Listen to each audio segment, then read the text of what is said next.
तो मंच में चढ़े थे तो कैसा लगा? पहले तो दुकुर लग रहा था, अच्छा, धुकुर धुकुर छत्तीसगढ़ी। उसके बाद थोड़ा थोड़ा एनर्जी आया और मेरे हस्बैंड बाजू में खड़े हो गए तो पूरा एनर्जी आ गया, एकदम जोश से।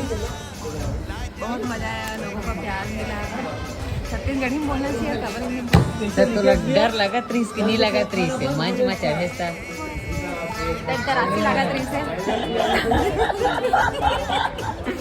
भाई साहब थरथरासी लग रहा था। अच्छा, आपको कैसा लग रहा था?